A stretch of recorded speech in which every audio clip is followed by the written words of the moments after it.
Hi everyone, today I want to tell you a story about a startup that's trying to change the way we make leather without animals. The company is called Modern Meadow, and it's using science to grow a material called Zoa MM, a kind of leather made through fermentation using yeast and collagen. It's not fake leather. And it's not real animal leather either, it's something completely new. Modern Meadow was founded in 2011 by Andras Fergax, who had already worked in tissue engineering. At first, the company tried to grow meat in the lab, but they quickly realized that the food industry was full of heavy regulations and it would take a long time to get approvals. So they made a bold move. They pivoted to fashion, using their tech to grow leather instead of meat. This decision reflects a key point in a McKinsey 2021 report on cultivated meat. Just because a technology is ready doesn't mean the market is.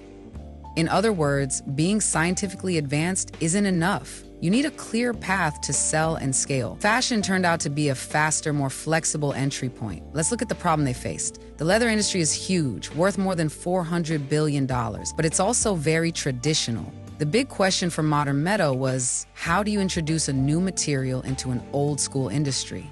And that brings up three smaller questions. 1, what business strategy would work best? 2, how could they use patents and investment to grow? 3, what made fashion a smart first market? To answer those, let's look at their strategy.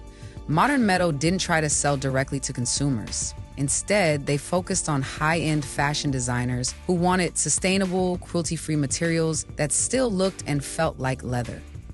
This is a good example of what Christensen et al. Call the jobs to be done theory. Customers don't buy products, they hire them to do a job. In this case, designers needed a way to keep luxury and style, but without harming animals or the environment. Zoa solved that job. Modern Meadow also avoided selling a final product like handbags or jackets. Instead, they became a materials partner, a B2B player, not a brand.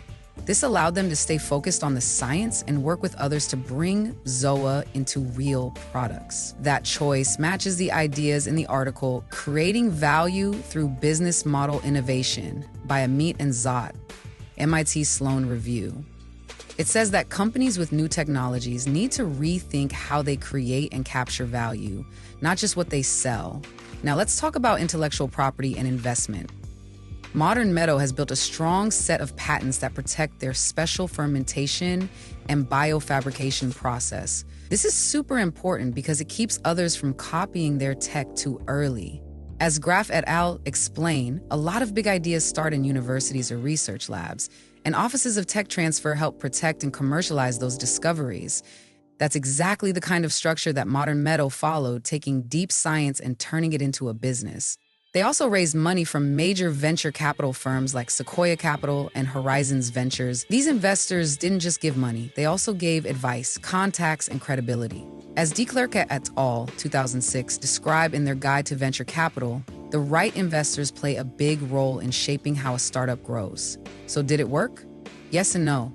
Zoa TM got a lot of attention, and Modern Meadow made partnerships with fashion and design brands. But growing this kind of leather at scale is still expensive and technically hard. The company has had to adapt again and again. But that's not unusual. In fact, Christensen et al. 2015 remind us in What is Disruptive Innovation? That the most exciting technologies often start small and don't look profitable at first. Over time, though, they can change the entire market. Finally, there's something interesting about where this kind of startup comes from. Modern Meadow's story is part of a bigger pattern. According to Fleming et al. 2019, in science, many startups like this are built on government-funded research. These discoveries often appear in patents and become the starting point for new companies. Andras Fergash, the founder, built this company on years of public scientific work in tissue engineering. It's a classic case of research turning into real-world innovation. What can we learn from all this? Modern Meadow didn't just invent something cool, they built a smart plan to bring it to the world. They showed that even radical ideas need the right market. A strong business model can make science successful. Patents and smart investors are key to long-term growth. Innovation is a journey, not just a product. Their case shows how powerful the link between science, business, and strategy can be. and how new materials could shape the future of fashion, food, and beyond. Thanks for listening.